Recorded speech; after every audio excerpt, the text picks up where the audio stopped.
Well, welcome everybody. Hey, we've got a small and cozy crew today. That's all right. Um, and welcome. Um, how about we just do not necessarily introductions, but everybody say hello and tell us something about maybe what's new in your program in the last month. How about we try with that? Um, so I'll start. Um, Kirk, Discovery Kids. And here's something that's new. On Monday, we are closing our doors on both centers on the 15th.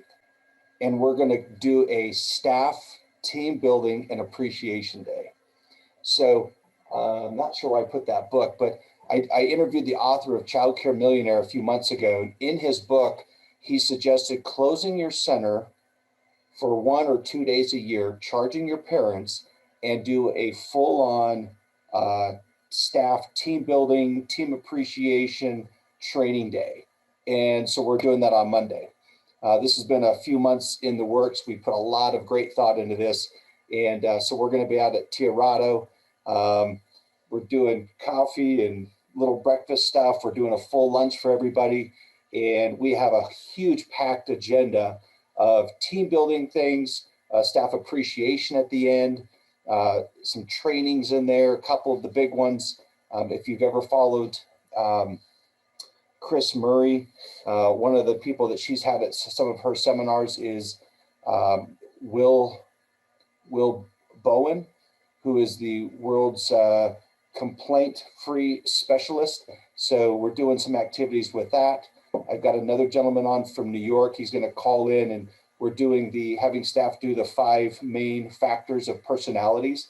So everybody's going to fill out their own personality quiz and kind of reflect, and we'll talk about how we can use that in the classroom. And then we're doing I have some staff that are taking 5-10 minute training periods. So all of that's going on. And we had almost unanimous support from our families. If you understand what that means, right? I mean, I had a couple of parents that were like, I don't feel like paying for that day, and because we're not really getting a service. So we had a little conversation, but we had offered scholarships to any of our families that this would create any kind of financial burden for them. For CCAP, that's a paid holiday. It's President's Day.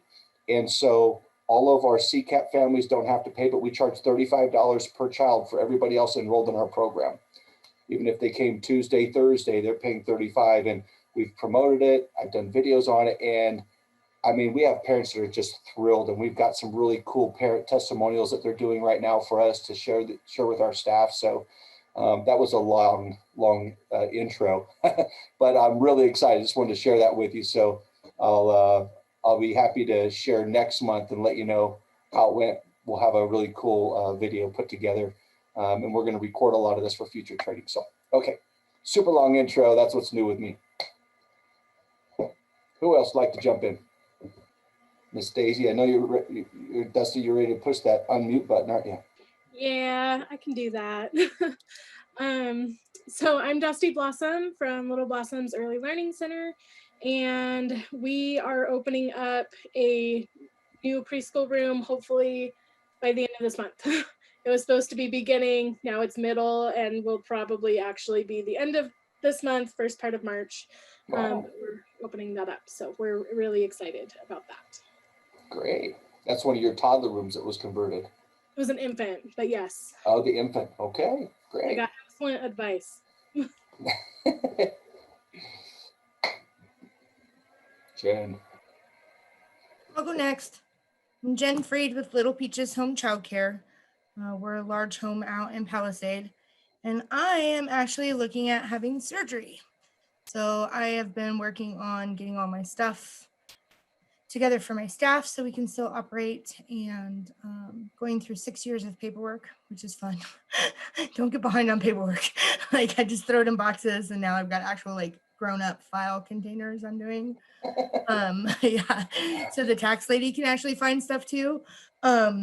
And so I've just been working on that, and so I'm looking forward to a speedy recovery. And I was born with the birth defect, and so I have cysts that grow all in my neck, And it's been about 10 years since I had a surgery done.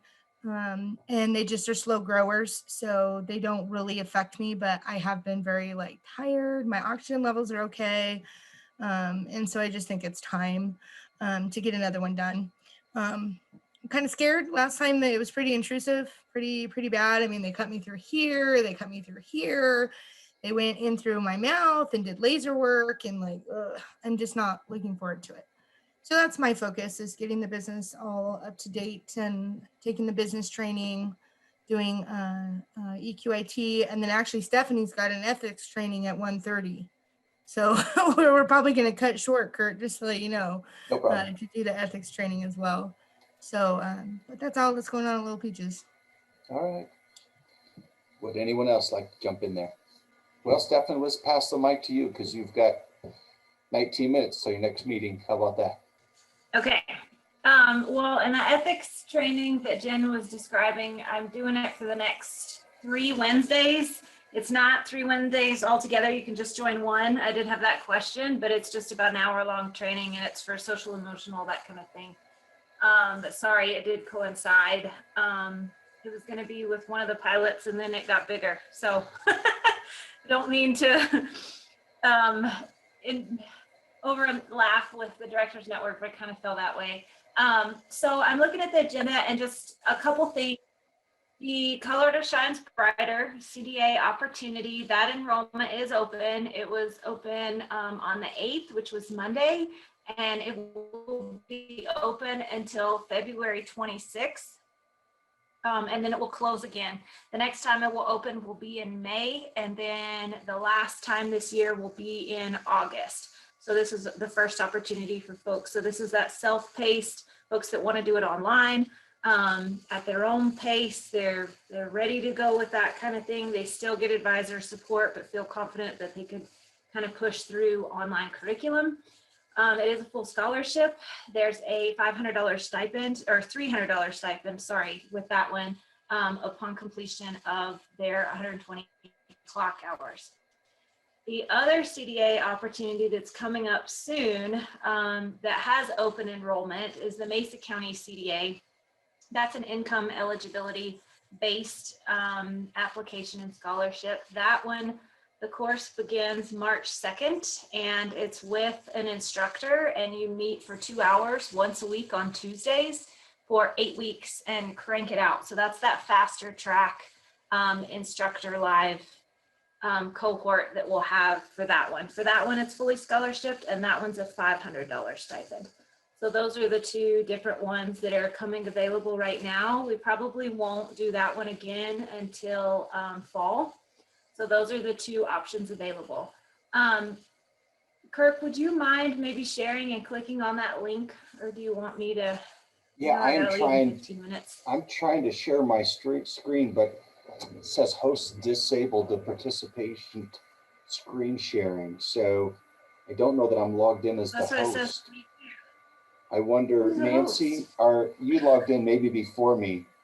I did. I'm the host. Hold on one second. Okay. How do I make you the host? Click on me, open up the I found chat. There you go. There we go. All right. All right. So it's in the agenda, as Stephanie was just sharing with you. And so if you just click on that, and then you can open up this document right here. Yes. So in that, down on that left-hand side, that's all the information about the different CDAs, and the application links are in there as well. So if you're telling staff, you can go back through and look at what different, what's going to meet their style. The top one, the Colorado Shines Brighter, is for multiple counties. That's that 13 county catchment. So if you know people in Montrose, Delta County, any of that kind of stuff, Garfield, Eagle, this one would be available to them as well. The one on the bottom is specific to Mesa County. And then those are the 2 that I was talking about earlier. And then EQIT, we do the spring and the fall. Like Jen said, that one's going right now. But we'll keep those links up there. And in case you need information and can't remember what on earth is EQIT, there it is. We also have on the right-hand side of the screen these are new. So these are open. And these are college credit. Credit for prior learning is at the top. So if you've taken EQIT or the CDA, you can apply for, yep, that's the link for credit for prior learning with colleges. Now they accept, community colleges will accept it as ECE 101, but obviously there's a fee. So you can apply for that fee to be covered as kind of a gap, bridging that gap towards higher education. It's also going to make that CDA stick where you don't have to do the renewals. There's also the teacher college assistance. So that's where someone can get college assistance for up to 2 courses. They can apply with that link. Directors, if directors need to get recertified after that, I think it's a 5-year period, needing to take 1 college class, if that's your route, you can apply for that.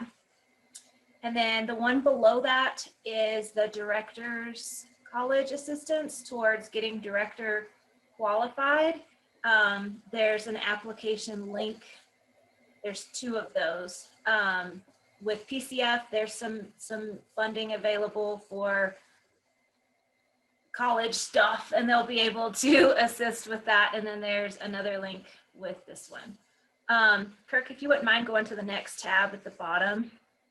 Okay, so this is where the toolkit stuff lives. So for anybody that wants to know about how Child Care 8000 came about, where we've been, you know, recent history, basically the business plans are there, 2019 and 2020, of where the statistics came from, the action plans, that kind of stuff is there. We are going to have a new one for 2021. So those links should take you to that document if you're curious on what on earth are we doing.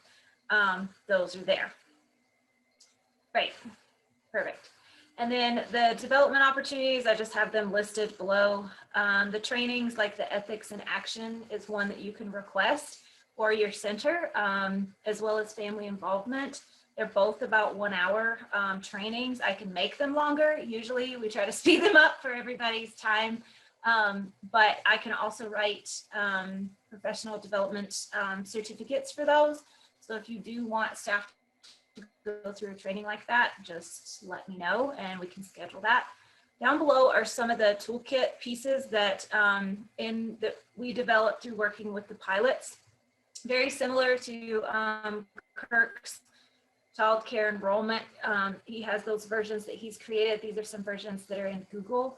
The inventory management tool was something we developed when COVID hit. To just help figure out and plan for inventory, so you would have enough of things if, you know, whatever comes down the road next with 2021. Hopefully nothing, fingers crossed. And then a program metrics evaluation tool was a way to kind of track, you know, how programs have grown. So if you felt like that was something you wanted to use, those are available. This was how we kind of tracked metrics of growth in staff retention, from budgeting to just a large variety of things of just child care business health. And then below that, something we use probably most often, that Dusty could probably speak to this, are some of the classroom management documents, something that we would refer to all the time. There are a lot of different tools in here, but if you want to play through them, I can definitely explain what all of these are. Kirk has developed a digital portfolio. This is another template off the bat. There's a staff self-evaluation form.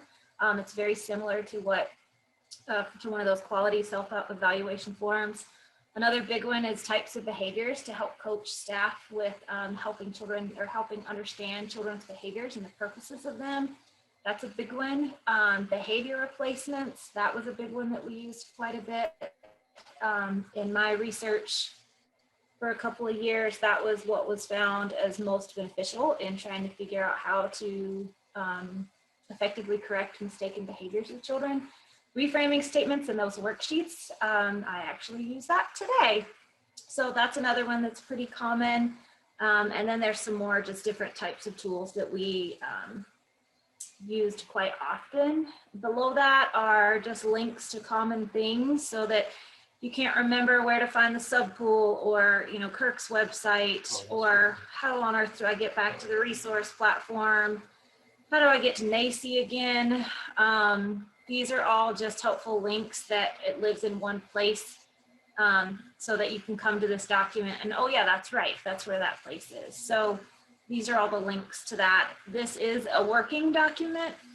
I am going to be continually adding to it. I know Morgan and the licensing team came up with a massive amount of licensing consulting documents. My most used one was the one I tagged up there, was the staff qualifications. It's a cheat sheet to figure out where are they qualified and how are they qualified and what option are they qualified in. But we'll be adding more of that down below, as well as CACFP, whatever magic documents that Morgan had created. I will continue to add to this. Hey, Steph. Daisy even last week created. Yes. It's Jen. Hey, so I'm not part of the Child Care 8000 because I am a home. How can homes access this? Can we? Can you send us a link? Of course. To it? Yep. This Okay. is for everybody. Because I like the This is for self-assessment anybody and evaluation. Like for my staff, the self-evaluation assessment and stuff we could use. Yeah, so this was all just in the work with the pilots. This was stuff we found to be helpful. And then the idea was to take the stuff we found to be helpful and give it to everybody else. So of course, this is for anybody. So you can click on this link. I can also drop it in the chat, and you can keep that link to this document. Anybody can view it. You can share it with anybody you would like. I opened access for all of these pieces. I finally found somebody smarter than me to figure that out. So that's all there. Hey, Steph, the yeah, and staff if you have qualifications document, the staff qualifications, we just need to request access to that. Is that what I we need need to to fix do? that one. Because No, I'll fix it. yeah, no problem. Just let you know. Yeah, that's a pain to have to do that. So I thought I caught them all. That's Okay. all right. That's one. Okay, good point. If there's one on there that you're like, hey, wait a minute, let me know and I'll fix it. So each time you don't have to request access. I know it's not the prettiest document, but at least it gives you everything we've been working on. And Dusty actually created a new tool last week that we thought was really helpful, that as long as she gives permission, we'll put it on here. But it was that working interview, a form for staff for you to just go ahead and grab that and use that as making sure people understood it was voluntary and not a paid working interview kind of thing. And then Lauren's been working on kind of a living document for staff to input their own staff files. So that one's another one that might be coming up available too. Questions, thoughts? And then I'm done. Steph, the unpaid work, interview thing. Sorry, where is that under? I haven't added that one yet, but Dusty has that. Dusty, would you be willing to send that to Lori? Yeah, I can do that. And I don't Yep, mind if you add it send it. as well, Stephanie. That's totally fine. Great, thank you. I appreciate that. Yeah, Lori, will you drop your email in the chat so I can grab it? Yes, ma'am. Thank you. I'm really excited about this because there's so many resources that so many different individuals work to find, locate, establish, whether it's Stephanie or PCF or others. And oftentimes the finding that document is really hard, or finding that application. We're trying to figure out who we have to email, and we're going to, take up somebody's time to have them find it and send it to us, or maybe they've sent it once. So we, Stephanie had talked about this and trying to figure out a platform where everybody can find it. And this document will always live in the Directors Network agenda. So it's here under in the agenda.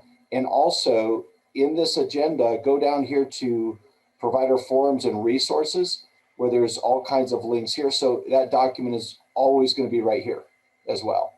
So you can always find that. Here's the link to PCF and then some others over here as well. So really glad to have that document live somewhere so everybody can self-serve and find it and get to whatever application or resource they need to. Thanks, Kirk. And I know like PCF's been working on it and we're working on it of trying to make websites co-align and have these things live somewhere. But for now, and it'll get prettier as things go along. But for now, this is where it is.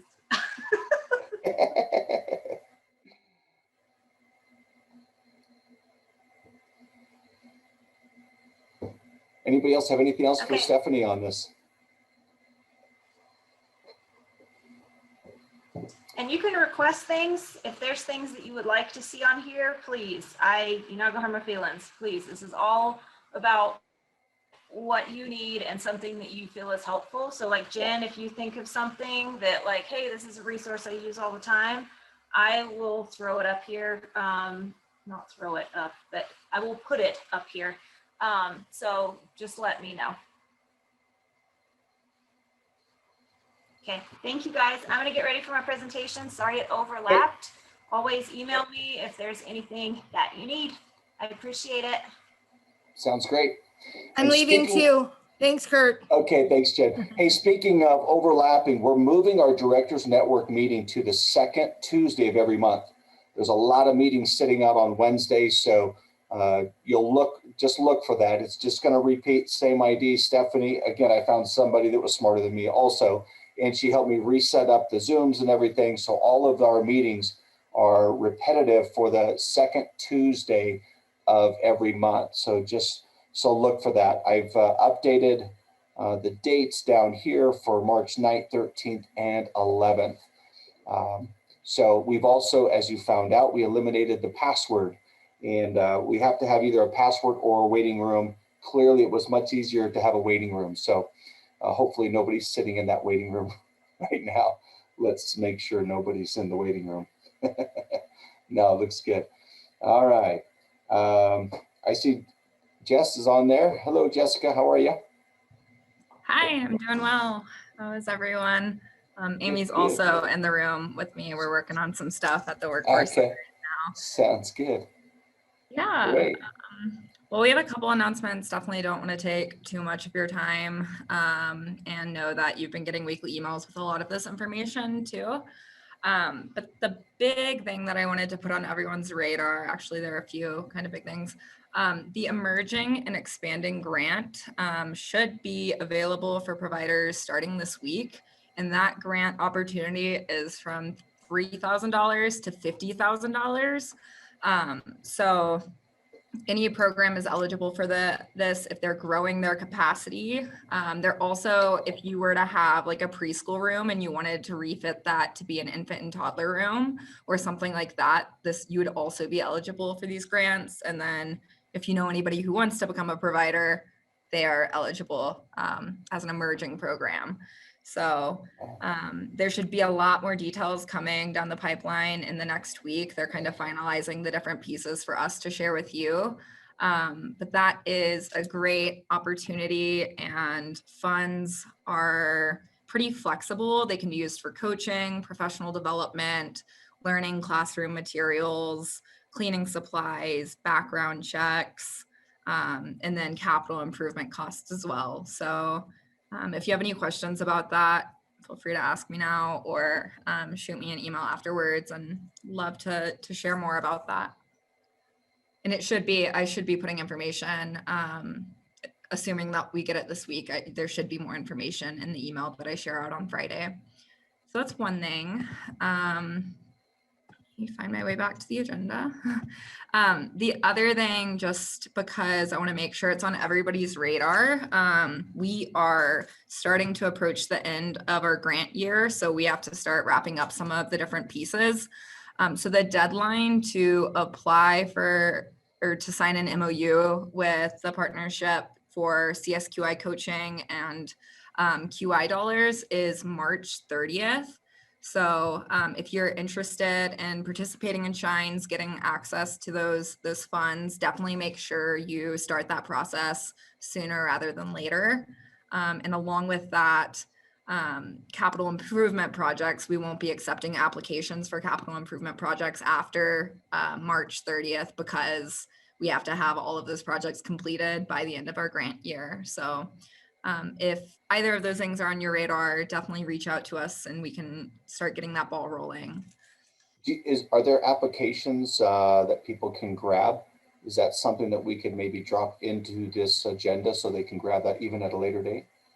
For Were you talking about signing an MOU, but it really needs, maybe just either one of these applications needs to start with just conversation with you. Is that right? Yes, yeah. Amy has some really great resources that she's put together. So if you're interested with the capital improvement, we like to talk to you about the project before we send you all the application stuff because it's kind of intense. It involves getting all of those bids and stuff. And then as far as CSQI, if that's something that you're interested in, we have those resources living on our website. And then you can just reach out to Amy and she will get you the information for going up to a level 2 or getting involved with the rating process. Sounds great. And then as soon as I get the link for expanding and emerging, I'll definitely go back into the agenda and put that. I don't think it's live on the state website yet. Yeah.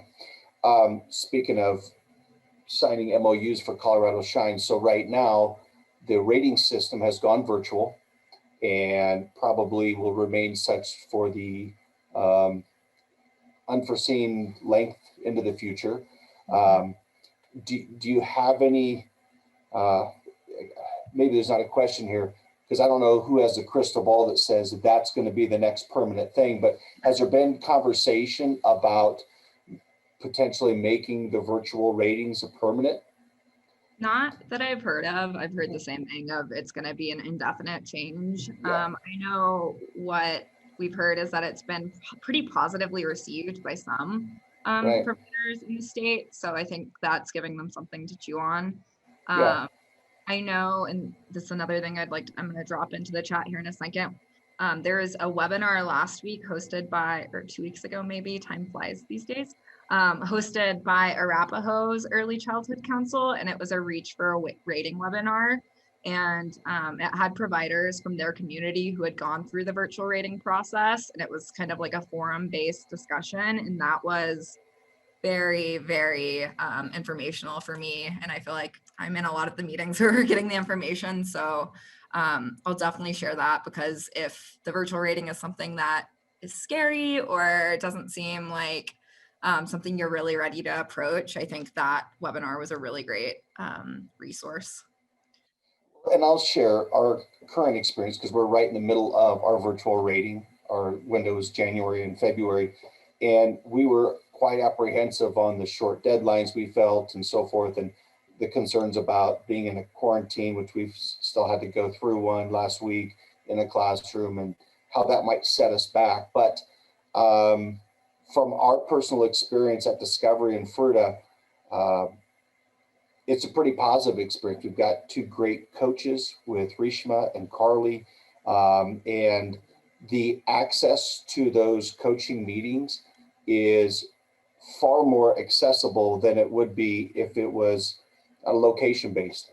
Clearly, they're able to do more coaching meetings, per day than they would, previously. So we've been able to ramp them up. We've had some weeks 2 and 3 contacts with them, scheduled meetings, which has been great. Of course, we're in a short little window kind of, but, and then, the support has been really great. There's been great communication.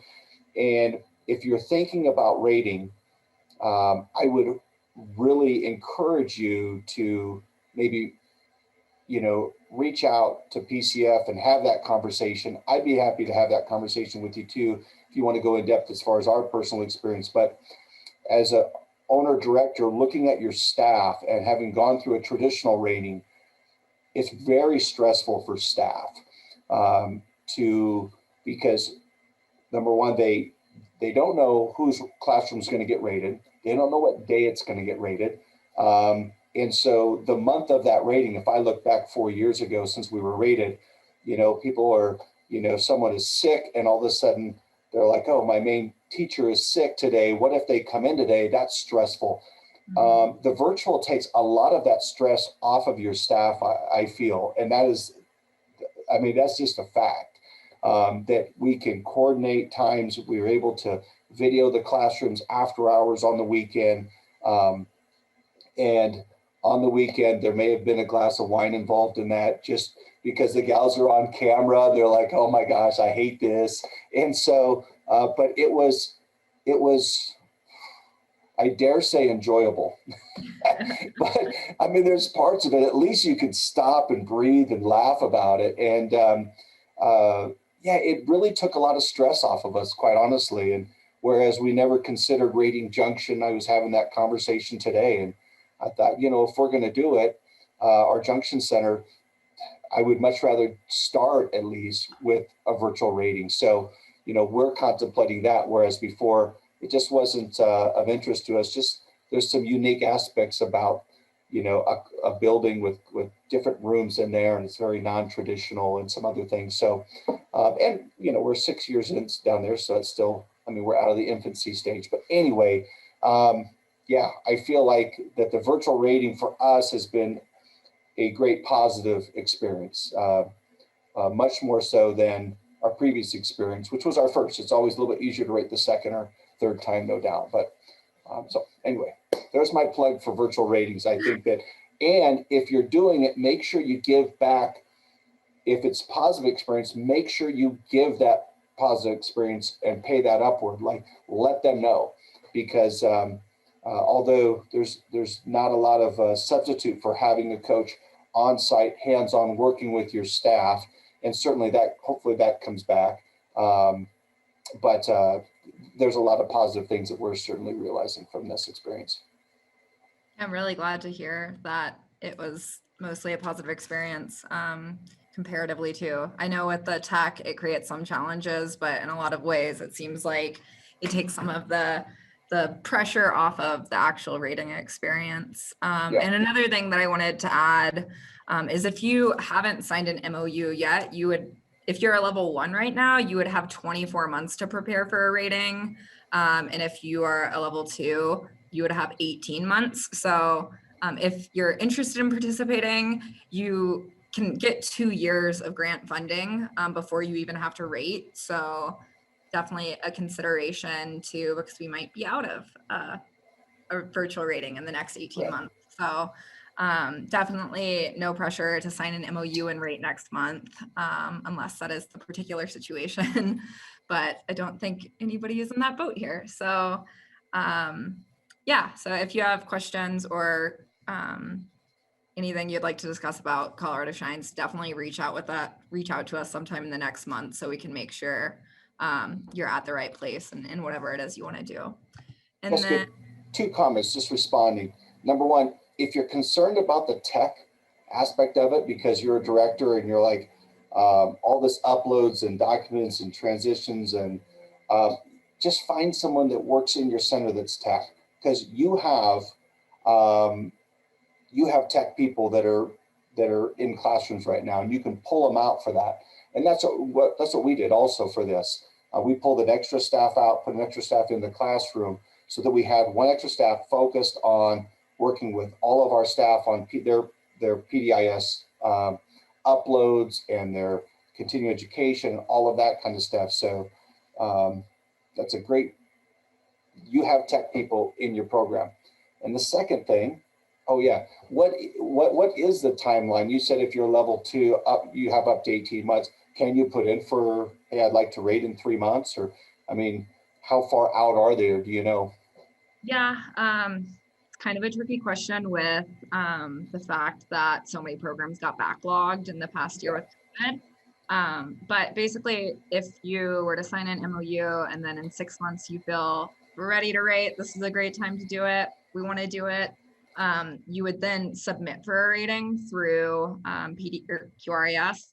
And from that point, then the way that it's been happening as of late, because of just everybody's the way that some of these ratings have panned out, Clayton Early Learning will, who is the people who do the ratings, they'll follow up about scheduling that rating window, which is a 2-month span. And we have a webinar that we made on Colorado Shines that I can put in the chat, which gives a little more information about that timeline. And then Clayton's resources are also really, really helpful and pretty comprehensive. So I'll link those 2 things here in a moment. And then the last thing before I put those links in the chat is another grant opportunity that opened through ECLA, which some of you may be aware of. It's the Facilities Improvement Funding Grant for family childcare homes in Colorado. That deadline to apply for that is March 29th. And there are information sessions happening over the next few weeks too. If that's something that you're interested in learning more about, I will be including those details in Friday's email. Fantastic. And if you're watching this maybe on Facebook or something like that, and you don't have access to our agenda, please send an email request. You can send it to mesacountykids@gmail.com, and we'll add your email to the agenda so that you can see it. And there's months and months of agenda here. We just simply take this month's and we put it down below and create next month. So you can go back and look at all these resources from all of our presenters for all of 2021. So make sure you have access to this agenda if you don't currently. Jessica, do you have anything else? You're on mute now. Nope, that's it for me. Are there any questions? Great. Well, you know where to Okay. so. You got it. All right, thanks for joining us. All right, I'm gonna share my screen here and just share some resources that I've been working on a little bit here. The new mask quarantine policy. This came down from Mesa County School District. I would encourage any conversation. We've asked for clarification from licensing, as to my knowledge, childcare licensing, once the district came out with this this policy, which I believe was beginning of last week, 1st of February, 1st, 2nd, or 3rd, where if, for example, in our scenario, 2 staff were in the same room and let's say one tested positive, as long as they were both wearing masks and wearing them properly, if they were within that 6 feet for 15 minutes, the staff member with COVID would quarantine, of course, but the other staff member would not. So that is the policy that Mesa County School District has put out into the public and made official. And so my assumption, and we don't have licensing on today, but my assumption is that would also be the policy for centers. So another great reason to continue to encourage your staff or require your staff, which we have, that says you must be wearing your mask at any time. And our staff are wearing their mask regularly throughout the day, but if they need to breathe, if they need to take a break, outside, of course, they can do that. They just need to distance, but inside the classroom, just step outside of that, I call it the 6x15, and then you could, lower your mask and to take a break appropriately in the classroom. But really working hard to make sure we have proper mask wearing in the classroom anytime they're within 6 and 15 from another staff member, to eliminate the possibility that, Joey got COVID and then Becky and Tanya, they were sitting down for lunch together at the table, for half an hour, let's say, and all of a sudden now it knocks out my other 2 staff. We've really said, hey, if you're in that scenario, we're going to remind you, but be prepared. We will send you home if you're going to be violating that on a regular basis. We cannot risk it. I know we've had, and many other centers may have been dealing with this as well, have a lot of COVID vacation, which sometimes it feels like that when staff are just, on their 3rd quarantine, especially from outside scenarios, so tricky stuff. But does anybody have any questions or comments or suggestions on the new mass quarantine policy and procedures that's going on? While I'm waiting patiently for someone to unmute their mic, this is why we really, really need you owners and directors that watch this every week or every other week on Facebook to jump in these meetings so we have this great conversation, so we have input. So let us know what we can do to improve participation. If this is a challenging time of the week, if it's the day, again, I mentioned we're going to be moving this to the first Tuesday, of the week, of the month. If it's a different time, I'm reluctant to do evenings because we already work 40, 50, 60 hours a week. But if we needed to do that every other month or something like that, let me know. But we really, really want to improve participation. So hopefully we can do that. Yeah. Joy, sorry I'm late. Really late. That's all right. I don't know where you are on your agenda, but if you have a few minutes on the agenda, I can talk about a new funding availability for centers. Yeah, jump right in. That sounds great. We're kind of going there next. Okay, so I'm part of the CSBG tripartite committee with the Mesa County. And one of the things that our focus goal is early childhood education. And we've done a couple different things. I think a lot of the people that are on this call have received some funding from the CSBG committee, emergency COVID funding. They decided as a committee to not do that anymore, the $5,000 one-time grants for centers and or licensed facilities. But they wanted to still somehow fund early childhood education and help centers. So they have agreed to, we talked about it at a couple of directors meetings ago.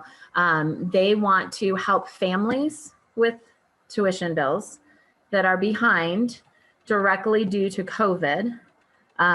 They cannot be, the caveat to it is they cannot be a CCAP family because they felt like they're already receiving financial assistance. So they need to be eligible, they need to be a non-CCAP family that is behind on their tuition as a direct impact of COVID. So whether that's they lost their job, they have less income, they have to quarantine, whatever it is. And you can apply. The kind of tricky thing, and I'm going to send it out to you, Kirk, and then if you can just distribute it to everybody. It has to be initiated at the center or family center, family home level.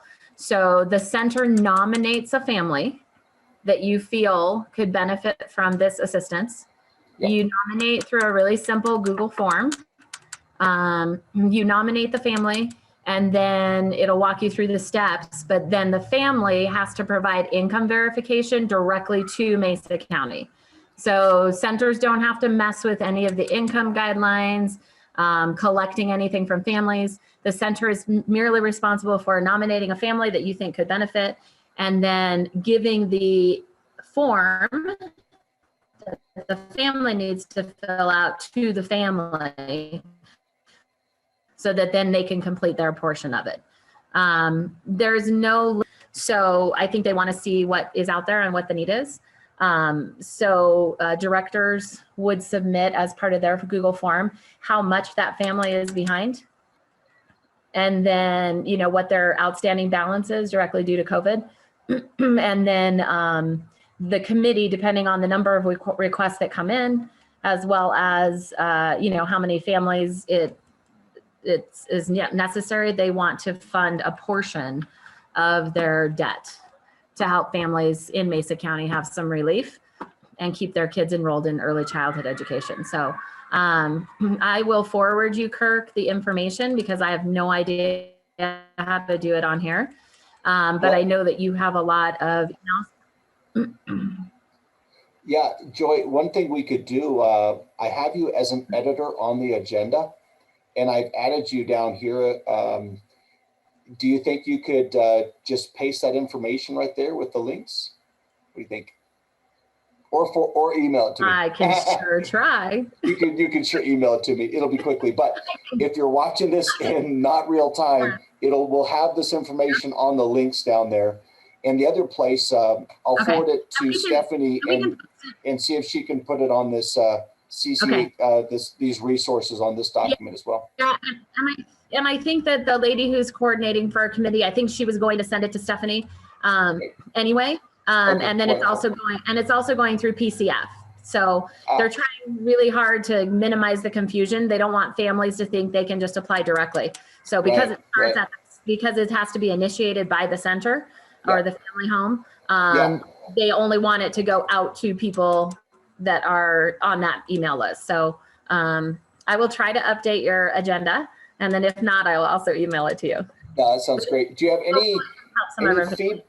any feedback or idea on timelines? So let's say today I fill out that simple Google form and I nominate family, the Johnsons, and then they get on there and they do their part. Do we have any amount of time? Because, for example, in my center, the Johnsons are $800 behind. Yeah. You know, if the deadline is February 28th to have all parts complete. Okay. So then the funding decision would be made relatively soon after that. Got it. So have you had anybody complete it and funding take place yet, or is this... Not yet? No, not yet, because it actually, we just made it available and active and live on the Google form starting yesterday. And I think we were meeting today. So the information's going out there. It's non-competitive. So it's not like a first come, first serve. It's let's see how many families need it. And then we'll decide how much we can fund of each family's tuition bill. Got it. Okay. I'm just thinking of a scenario where, let's say I have a family, the Johnsons, they're $800 behind. If we complete this document and form, I'm just thinking if this is going to take 3 weeks and they're thinking in their mind, wonderful, this is going to be really helpful. So I'll stop paying for the next 3 weeks and see if this goes through. My concern based on the length of time is it might drive them back. And of course, I know you had to grab a phone call there, so you probably missed my whole question. Oh, no, it's okay. I heard some of it. I'm multitasking. Okay. I know. I think the goal is, I would say it's for past debt. So it had to occur after May, when the Emergency Child Care Collaborative ended. And I would say you can set the deadline, but I would say nothing into February, because we don't want them to do just that. So I think it has to be already incurred debt. Yeah. Not newly incurring debt. So it has to already has to be on the books as a debt owed to you as a center director. Yeah, so this is a scenario. I have a specific family who owes like $497 and they're just struggling to pay that. And this is, for like the last 3 weeks. I don't know if it's COVID related, but I would check with them. And if it is, I mean, that $500 would probably really help them because they don't qualify for CCAP. So again, this was the last 3 weeks of care. If there's $500 of funding that would help them get caught up so they could, stay on track. Right. Trying to figure out if that would fit this model. Yeah, and that was kind of, they kind of felt like they exhausted the helping the centers directly. So this is an indirect way to help the centers, but also alleviate some stress for families in Mesa County that might be in debt with no way to catch up and keep up. Yeah. So that's kind of the direction they went, to keep helping early childhood, but directly impact the families. You got it. Okay. Sounds great. Thanks for sharing. Does anybody have any questions for Joy on this family funding? All right. Again, thanks, Joy. Thanks a whole bunch for that. All right. Hey, one of the things that I wanted to share with you is we created a new remote work policy at our center. So if you're anything like me and you've had staff that had to quarantine, let's say for a week, the first time this started to happen, staff were going home. 7 out of 10 of those staff were quarantining for safety precautions, right? Not because they were feeling ill. And then the 80-20 rule took place. 20% of those staff were like, hey, I'm going to get my planning and I'm going to work on my newsletter. And is this okay if I work from home and get some of this stuff done? And of course, our response was, yeah, absolutely. That's great. And then we have staff that we don't hear from until the day or they get their negative test or they finish their quarantine and they come back to work. And so after the first round and into the second round, it started to, I started to reflect on that and thought, how do we get these staff that are on quarantine, that are on payroll still, productive at home? And so I'm not giving any legal advice, or so I would really encourage you to do your own research and visit with an attorney. I use Legal Shield. I've owned that service for 23 years now. I can share some resources about that for my business. And so I called the attorney and asked him about can I require staff to remote work if they're in quarantine, if they're healthy? And, even outside of COVID, people have been remote working, for decades, right? So just because someone has to quarantine does not exempt them from being responsible. So we created a remote work policy, and I have a sample of it here in the agenda, and it is called Remote Work Policy Sample.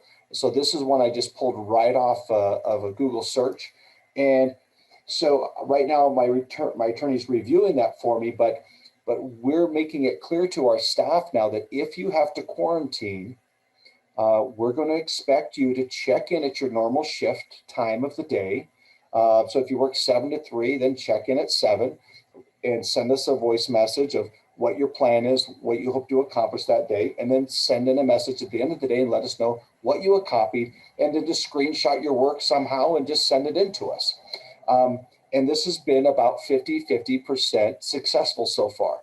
So I would encourage you, if you're not already ahead of me on this, to consider requiring your staff to work from home remote. Now, if they have a migraine or if they're sick, obviously you're not going to be able to require that. But I can tell you that the 50% of the staff that are being successful with that communication are the staff that I'm going to continue to reinvest in. Right? Those are the staff that I'm going to continue to try to grow in our business. And it's really separated a few of our staff and showed us where their level of commitment is. But there's so much they can do from home with, newsletters and planning and research and all that kind of stuff. So anyway, that's my little take on remote work policy.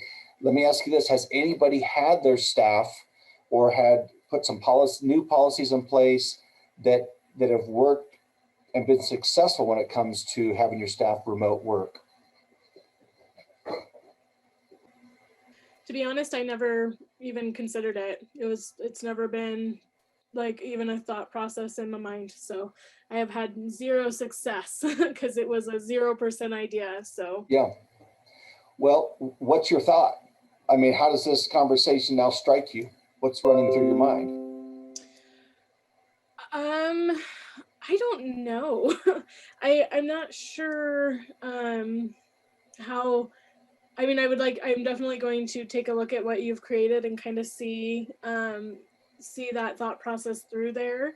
I'm just not sure how I would be able to wrangle my non-present staff into something like this. Sometimes I feel like I can't wrangle my present staff. So I don't know. It's something I'll definitely have to kind of process over and how that might work for us. I don't think I think that it's valid. I think that makes a lot of sense for sure. Right. And again, I mentioned to you, we're having about a 50/50, success rate on that, right? Half of them are working from home and they're getting some stuff done, and the other half are off the hook, meaning we're not hearing from them. But again, I encourage you, it does help you, it does reinforce in your mind what you may have already known, which is, okay, Sally, Stephanie, and sister are the 3 that I really need to continue to invest in. And maybe that's a bit of a raise at some point or earlier than previous. But at the same time, I feel like, what have you got to lose? Yeah. What have you got to lose, to throw it out there and encourage that. Now, the thing is too, companies are doing that all the time. I mean, I've had staff that have broken a leg, and they're not going to be successful in the classroom. And I've had them remote work from home on certain projects over the years. Now it's kind of rare, right? Because I have to replace them in the classroom. So I'm paying 2 staff, while one's performing in the classroom. But we've all had staff that have remote worked before. So I think it's implementing this in as a positive form as you can, figuring out how to reward those staff as well. Maybe it's, hey, those staff that are following through with this, I appreciate, we're just gonna have appreciation lunch later this month, to recognize you or whatever it might be, or you just recognize them publicly somehow, in front of the organization. So, but at this point, there's a second round of PPP funding, which I was going to chat about a little bit, but not all centers are going to get that. And with the COVID funding out, if they've already used their 8 hours, that's now on you through PHEL, right? With no reimbursement, possibly. I know I'm not receiving reimbursement any longer through the PHEL, and then you have the sick time. So if you're paying them, why not ask them to perform for some duties? So, but I understand that the struggle is real on getting the accountability when staff aren't there, because oftentimes they are there and they're supposed to be in the room planning or what have you, and they're not. So that struggle is real for sure.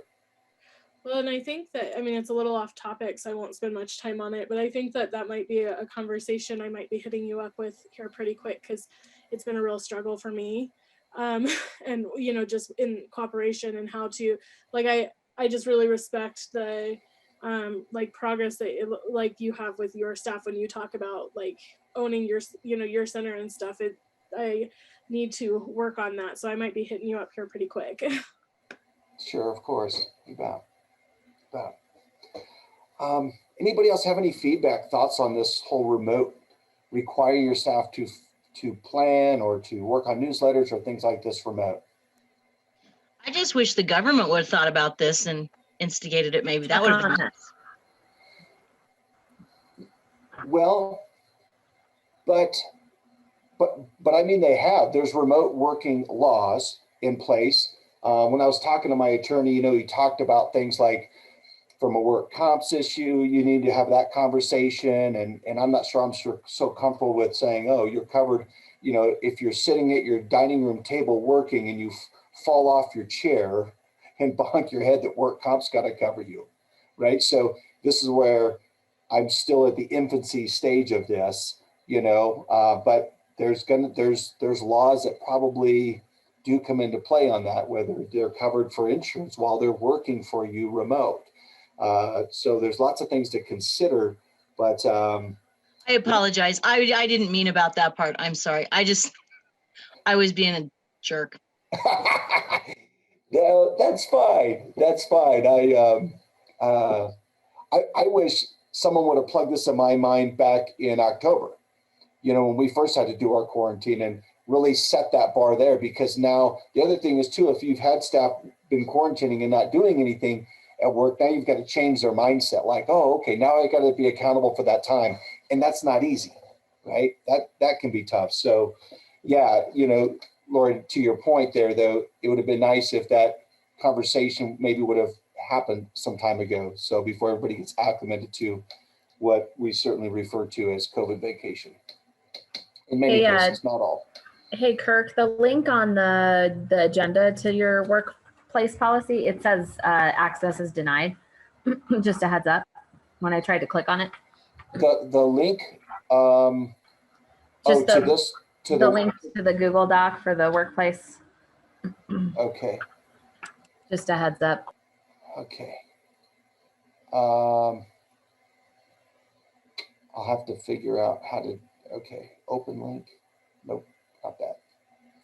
All right, I have people that are smarter than me that are close by, so I will have them try to figure out how to make that work.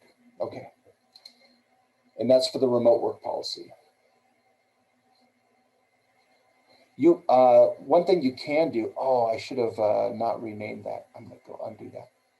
Okay, the other option, if I don't get that, is you can sit and type all that in and go to that document. So, but I'll try to get that fixed for us. Thanks, Joy. Anybody else, any other thoughts or comments on the remote work? I think it's a fantastic idea. I think for me, I would have a hard time coming up with something for them to do remotely. Okay. Well, not everybody has a home computer, right, and a laptop, because you can do almost everything on a cell phone. But you know, the things that we're doing right now, we're having them plan. We're having them, even if it's getting on Pinterest and coming up with ideas. And so working on planning, getting their planning out, working on their newsletters, getting their newsletters dialed in for future months. Stephanie mentioned the digital portfolio. So if you have a computer at home, you can log in. Our staff have an email for every classroom. So they have their own email for their classroom, and they can see all of their children's portfolios. So they can go in there and organize those and manipulate those and work on that. So, so those are the main things. Like my cook was out, and so I had her get online and look at Sam's Club on the pricing, and I emailed her our shopping list, and I said, hey, do some price shopping for us. Make sure that Callaway and Sam's are being competitive and we're buying the right product. And so those are, and then I had her work on menus and kind of clean up some menus. I had her find some more recipes online. So some more recipes that she wanted to implement into the center. So those are some of the things we've done with our staff remote. All right. I threw down some more funding links here. Hopefully they work. I'll go from the bottom. This bottom one here, Understanding Federal Assistance Options. This is a webinar that I signed up for, and the link does work, I think. I tried it. And so it's a webinar on some federal assistance options. So you can go in there, you got to put your email in there, but you're able to do that. The ERC, which is Employee Retention Compensation, something like that. And then PPP round 2. So I'm not experts in this. Here's what I did learn. For PPP round 2, you have to have had a quarter in 2020 that realized 25% less revenue, less gross receipts than the same quarter in 2019. So for us, our toughest quarter was the second quarter of 2020. So those gross receipts had to be 25% less than the second quarter of 2019. Now, neither of our centers qualified. We were at like 13 and 12 and 13% less revenue. So we didn't qualify for round 2, but make sure that you look at your gross receipts in a given, any of the quarters in 2020, compare them to 2019. And if you receive 20%, 25% less revenue, make sure you get with your banker and apply for that PPP round 2. Okay, huge. If you're not familiar with ERC, Employee Retention, I forgot what C stands for again. Similar type of qualification, it's 20% though. So if your second quarter of 2020 gross receipts was 20% less, so if you had 200,000 in gross receipts in the second quarter of 2019, and you had 160,000 in gross receipts in 2020, that's 20%. So a 20% drop, you could qualify for the ERC. And this would literally, the feds would write you a check for up to, I think it's 5 or 10. I think it might be $10,000 per employee based on wages that you paid them for a specific time. How about that for being vague? So I've got my bookkeeper, and she's also my accountant, coming on next month. And she's going to be here to be able to answer questions about this. But I would reach out to your banker, your bookkeeper or accountant, and ask them about PPP round 2. If you haven't already, ask them about ERC, a couple of different ways of funding. The ERC originally, you couldn't get PPP round 1 and ERC together. They said you can do one or the other, but as of like December, they passed it where you can go back and get ERC funding is now as well. So that's that. Any questions, or does anybody have any information on either of those two? All right. lastly, I'm going to wait till next month to talk about this with PHEL for the most part, but just know that you've got PHEL, and that's applies to everybody, that 80 hours, and then you've got the 48 hours of sick time, and I think that's just for employers with 15 or more employees. Just know that those are two different buckets. They're two different buckets. They don't overlap. So 5 days of sick time, you can drop it all January, or they can accumulate it 1 hour for every 30 worked, and that's full and part-time. But again, only for employees, I believe, with 15 or 16 employees or more. And then the PHEL applies for everybody. So you need to make sure you jump in on this other funding to be able to help support your PHL monies that you'll pay out. All right. I've got something else to share, but I'm only going to do it if everybody turns on their mic or their camera. You don't have to turn on your camera if you don't want to, but you got to turn on your mic. And I'll share one other thing that I'm kind of excited about for our center. And I want to dial this in, and then I want to share it with you if you're interested. All right. Well, I got some mics and cameras on, so let's share. Okay, this is an app called Trello. And Trello is, how many people are aware of Trello? Just raise your hand. Has anybody ever used Trello? There's another product called Padlet. And so we use this. I use this with my VAs, the gals that work for me out in the Philippines. They set this up for us. And it's absolutely amazing now. So I use this a lot. So bottom line here, this is a platform we're creating for our parents, a way that our parents can access information about our school. Okay.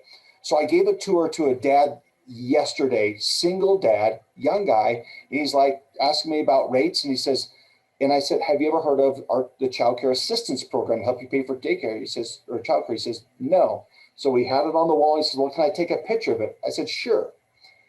Well, through this board, I have this information right here. This is called a card, and these are different lists. So next time when he comes in, or that same parent comes in, I'll have a QR code right on our parent board. And all he'll have to do is hold his phone up, grab that QR code, open up the app, and he can see this card here, which will have a link to our Mesa County Child Care assistance program right there, right when they walk into our center. We can do that for CACFP. This is not organized. This has literally come together in the last 2 days. So there's lots of work we're going to do with this, and there's a lot of repetitive things on here as well. But think about this, a platform that our parents, we can send an email to, and they can see this, and they can have access to all these things like Class Dojo. That's how our teachers communicate with their parents. They upload newsletters and homework, and they can text our teachers through Class Dojo. So our parents aren't texting directly to my staff cell phones, right? They have to do it through the app. So that's really nice. That way, when your teacher leaves, you remove them from the classroom, and they're no longer texting all your parents, because they're they're looking for a nanny job, right? Child Find, there'll be a link in Child Find in there. They have access here, like we put a video in here for our digital portfolio so parents understand what that is. We can put registration forms in here. Other resources like, what do we have here? We have enrollment forms, Mesa County medical programs. So Jeanette, my VA, just researched a bunch of things for me and started creating these cards in here. Yeah, here's the one for WIC, so parents could find this out. So we have a lot of these brochures in our lobby at our center, but now we can have them digital for them so they can access this right on their phone. We can post in here, access to our document that shows our rates, to our website, to our Facebook page. We can put videos up for our staff in here. Here's a link on how to use our ATS program. So a video I created to show parents how to use that. So literally they come in and I go, a parent that's struggling getting their kids clocked in and out, and they just take a picture on their phone and it pulls up this video for them, and they can walk out the door and watch that later. So I'm really excited about using this, and you can customize this. There's so much you can do. You can jump on, if you jump on Trello and jump on a couple of YouTube videos of instructional of how to, it's a pretty interesting. I was a little bit like daunted because even though I feel like I'm kind of inventive and like to think outside the box, but I really don't like to learn new systems. I just want to keep doing what I'm doing. Like I don't want to get rid of ProCare and do something else because I know ProCare. So, but once you figure out the basics of this, it's pretty easy, and you can change the colors, you can move things around. So my hope is that we create a platform for our families, and I'll do a demo later, probably in a separate video. I'll just share that on our YouTube channel. You can watch it if you like. And if you like what you see, we'll be able to, I can take stuff that it's kind of proprietary to me off, and I'll just make a copy for you and give this to you, and you change it up so everything's yours for your family, and all you have to do is share it with them via email. Now they can see all this stuff. They can't manipulate anything, but they can open all these new resources now. So it's a digital online parent resource center for counties, for anything you want to do, and you're in total control of it. So Kirk, if you're putting in everything about your center, and maybe this is a silly question, but would you still need a website, or would you just use this instead of your web page? You could use this instead of a web page. And the thing about using this is that I can't manipulate my website. It's in WordPress, and that's gobbledygook. Like when I change my rates, I got to reach out to one of my previous techs or someone and say, can you please put my rate up there? And right now there's but you can do it here, and you can put images here. Let me show you another board real quick. This is a good one. So this is one of my VAs, and this is her board. And so you can put images on here so they know what they're clicking on, right? It's not always words. This is like an administrative workflow chart for us, but images obviously bring things to life.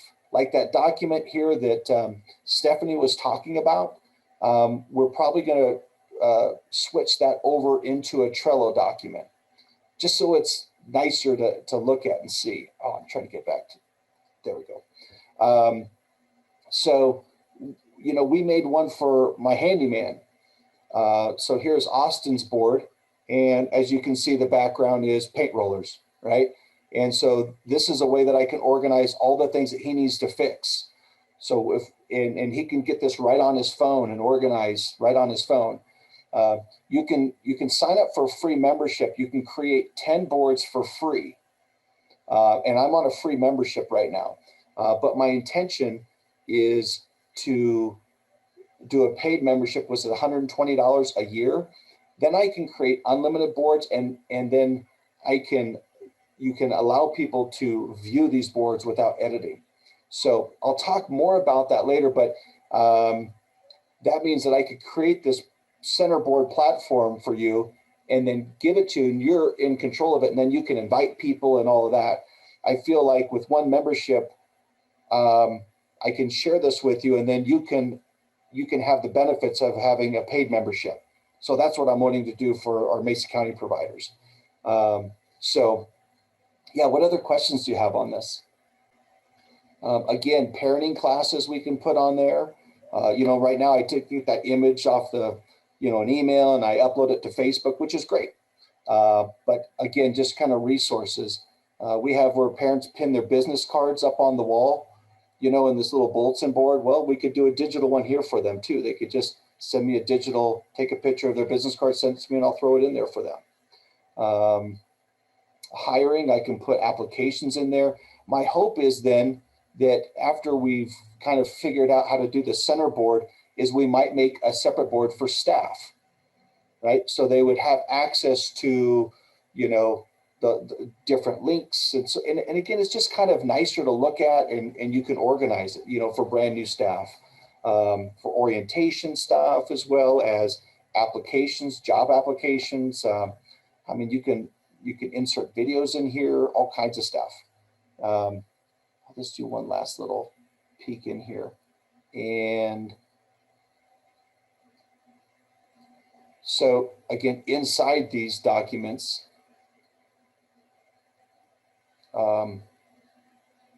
This is a project that one of my VAs is doing. Kim and I visited a preschool in Mexico in La Paz here a couple weeks ago. And of course you can't see them right now. I'll open up one for you, but she's able to post different images and stuff. So here's the thumbnail for our YouTube video that we're putting out. It was a really cool tour that we did of Estancia Infantil Senderos Kids.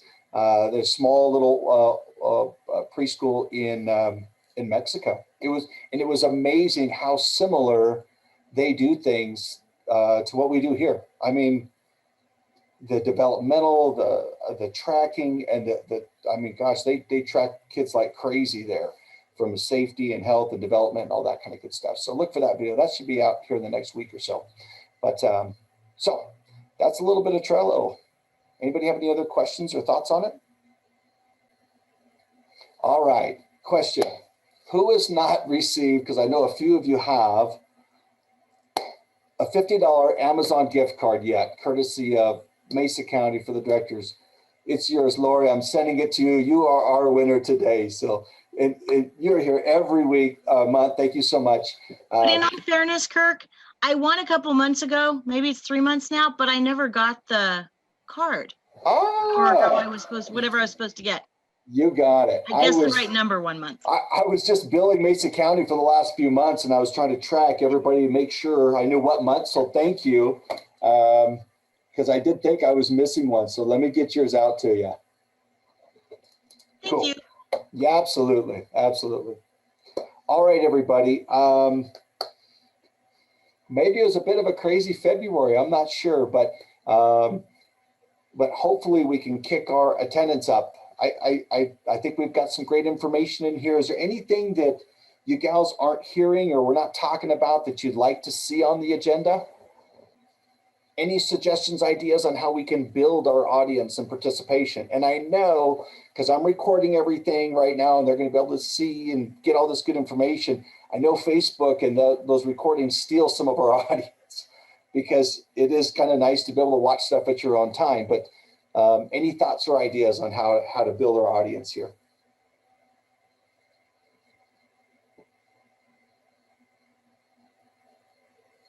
Maybe I'll edit that silence and say, oh, that was some great ideas. Thank you so much, everybody. All right. Well, it's about 2:30, so we'll wrap it up. Does anybody have anything else for the group? Any general questions? Any housekeeping staff? Or anything you need?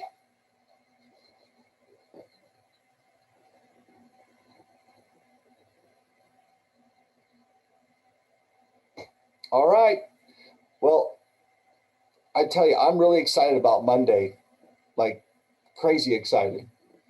We billed our parents, I totaled it up today, with CCAP included, to be about $6,700 roughly for that day. So that's my budget for one day. That's a big budget for one day, right? And I think staff is going to be 4,800 roughly. The venue is going to be, and food and all that is going to be pushing probably 1,500, maybe pushing 2,000. But then we got apples for our staff. We're doing an apple theme, so we got decorations we'll be able to use again. But we got some really neat gifts for our staff. And one of the coolest things, and you got to think about doing this at your center. So I'm putting the camera in front of my parents. My parents know we're closing, right, for the staff appreciation thing. So I've asked some of my parents, would you mind sharing a thank you message for my staff, like directly to the teachers, about, why do you love Discovery Kids? Why do you bring your kids here? And I have gotten some amazing tear-jerking, tear-rolling from, like my wife, I was showing Kim yet last night, a couple of, she's like, oh my gosh, because you know how these kids and parents can melt your heart. It doesn't take much for a parent to open their heart to melt the heart of a staff member. So, but find a couple of your parents and ask them to do that and take a video of it. And you can just do a quick little video edit on your phone if you need to. If you need help with that, send it to me. We'll edit it for you. Have one of your teachers, they can edit it on Pocket Video Editing app on your phone. And then send that out to your staff, like on Monday. morning. And then maybe ask permission to put it on your Facebook page. But find an opportunity to get a testimonial, a video testimonial from one of your parents. And one of them did it with their child in the backyard, and it was just awesome. So that's how we're going to open up our day, with like 10 of these, kind of a montage of thank yous to our staff. So I don't expect to see a dry eye on the audience, 10 minutes into our day on Monday. So anyway, I encourage you to do that. Get some of that video testimonial from your parents. Your staff will, they're saying thank you to one staff, but it means a whole lot to everybody, right? All right, everybody. That's my last little bit. Everybody have a marvelous Wednesday, and we'll see you Tuesday, the second Tuesday of every month. And then if there's something big come on there, we can move that around. But that way everybody can look at their schedule and just blast it for the rest of the year. And then we'll see what summer looks like and tackle that.